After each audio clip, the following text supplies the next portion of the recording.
Now, welcome to another edition of News from Naboo with Thor's Lightning Takes. And let's get right to the news. Today we're going to go over the Empire magazine coverage of Mandalorian, because there's a lot to go over. Felt like it was a little bit of bait and switch, because I thought it was going to be like all Season 3 spoilers, inside information and stuff, or whatever.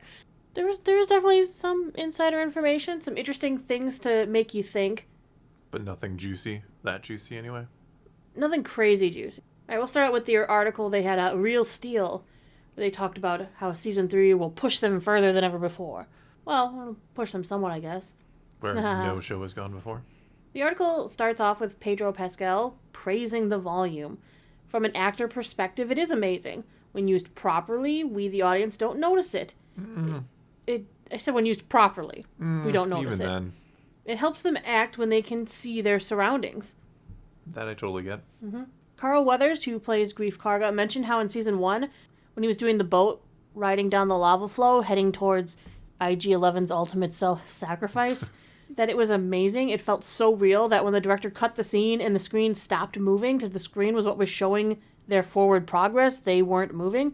But when the screen stopped, he actually felt like he had forward momentum, and he abruptly grabbed the side of the boat because he felt like he was going to fall, because he thought, lava. He felt like he was moving. I can't help but think things like that will enhance their acting. Performance, yeah. Yeah. I definitely think so. I've said before, I think it's an incredible technology, but I don't think it's a perfect one yet. No, Katie Sackhoff even mentioned a similar experience when they were shooting aboard the Razor Crest. Sackhoff, she grew up a Star Wars fan and says working on The Mandalorian has been a phenomenal experience. She says, growing up a fan of Star Wars, I used to joke when I moved to California and started acting, I'd say, if George Lucas calls and they're casting a rock, I will pay them to do it. So to see it come to life with my own two eyes and feel like I'm in that world, it's the craziest thing ever. And you got a better role than a rock, too. Better than a rock. Much better. Upgrading.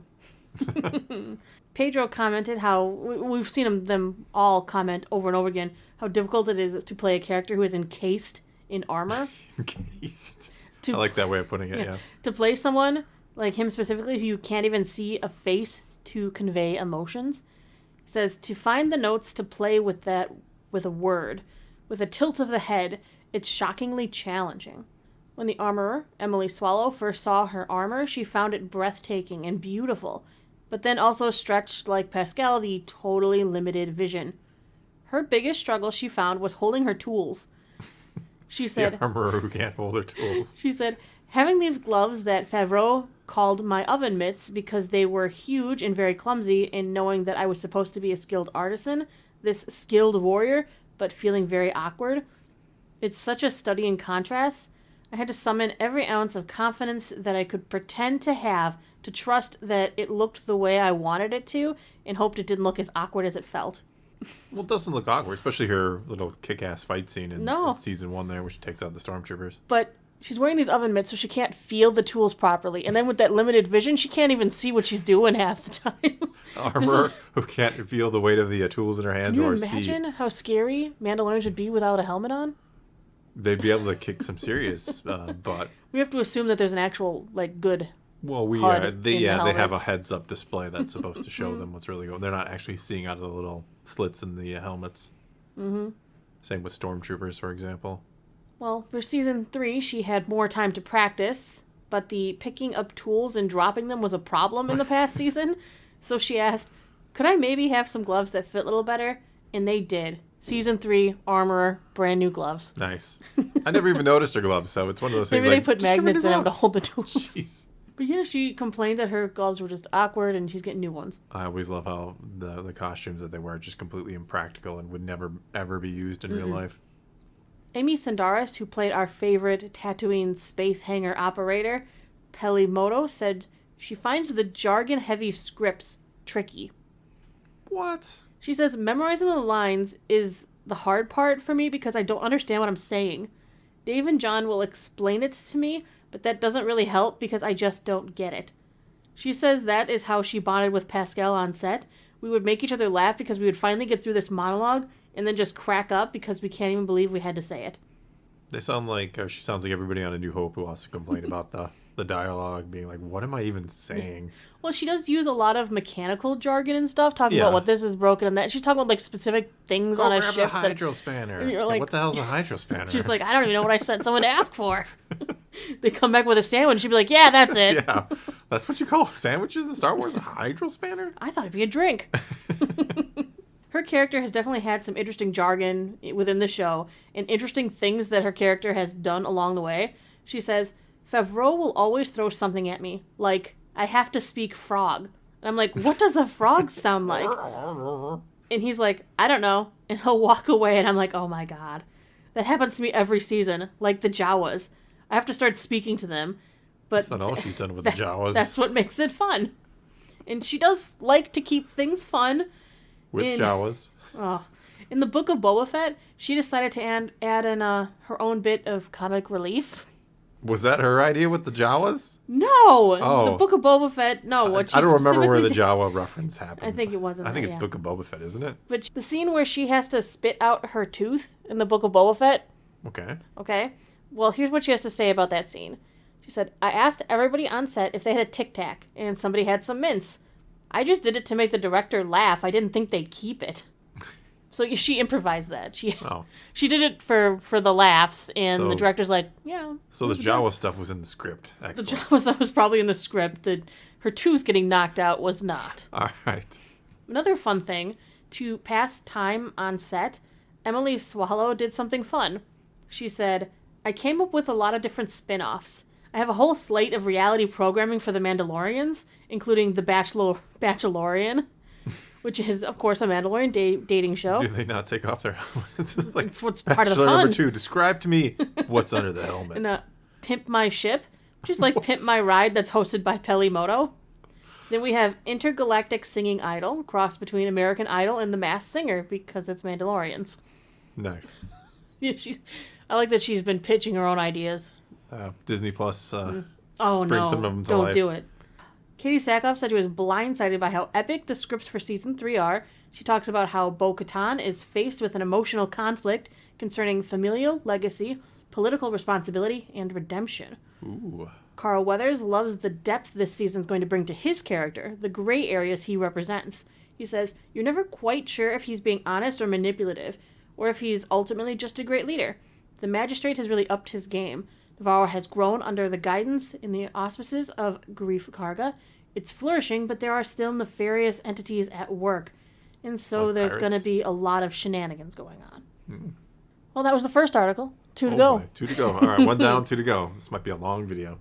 Yes, because that was probably the longest of the articles that I found things that were very interesting and entertaining for our fans at home. Next is called Theirs is the Way. The article is concerning how Filoni and Favreau have changed Star Wars. Right? Let's start by saying it's been 2 years since the last season of Mando, and as a fan, I can't wait for the next season, but I have felt that time.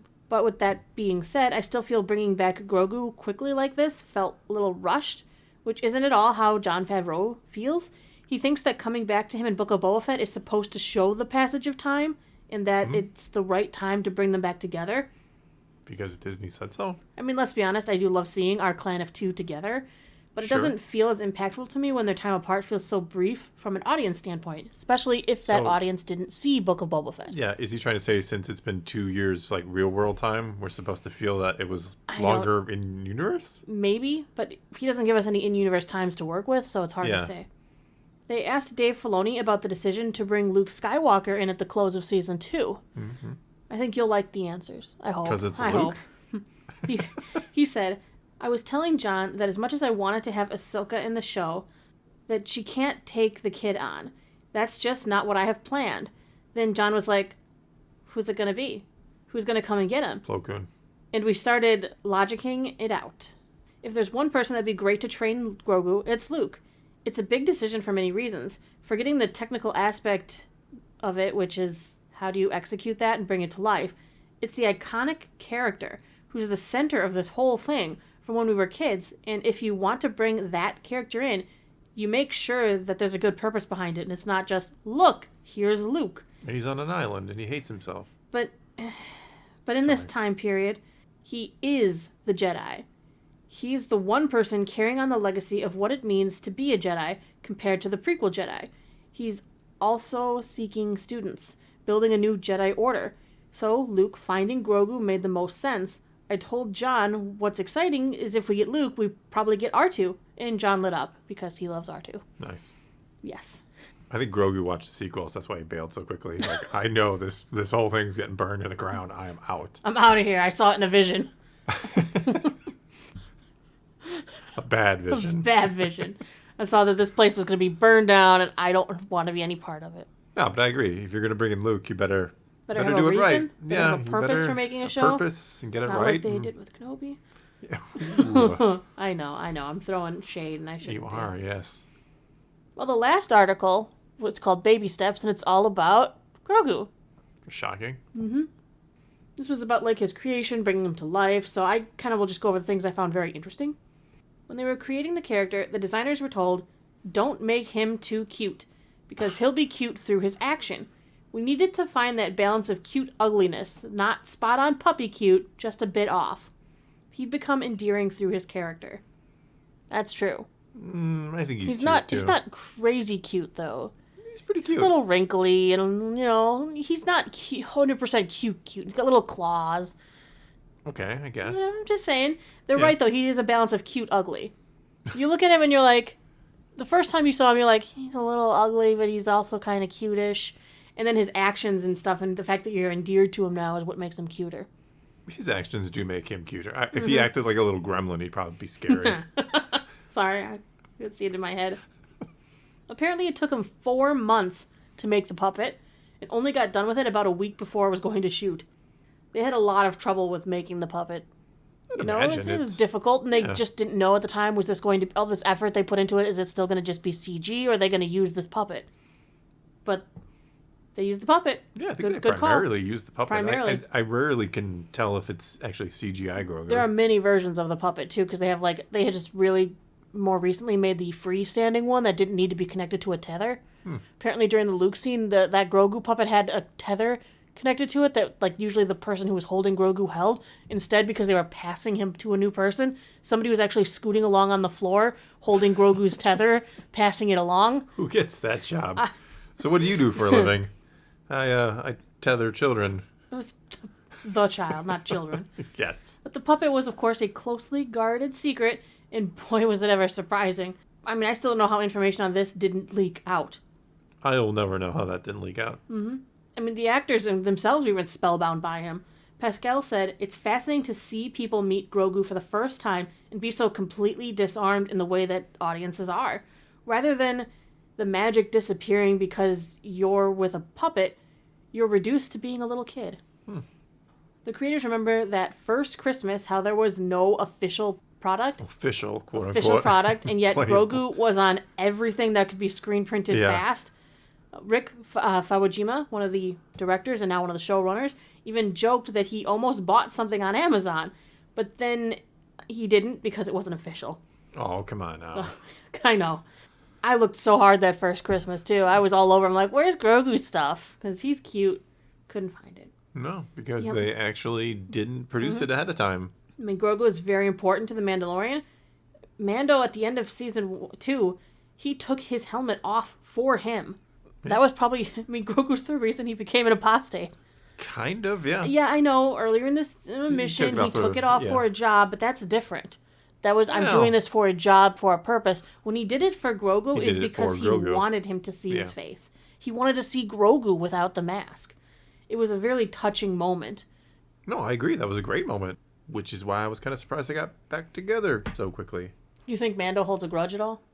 For the whole... Nah, I don't think so. I took my helmet off for you, kid. I became an apostate for you. And you're back. Now you got to put that helmet on. I'm telling you, we got to get a helmet on Grogu now. It was all a plan. It's only fair. Grogu's like, yeah, I'm going to leave. Winky face. Now I have to see your face.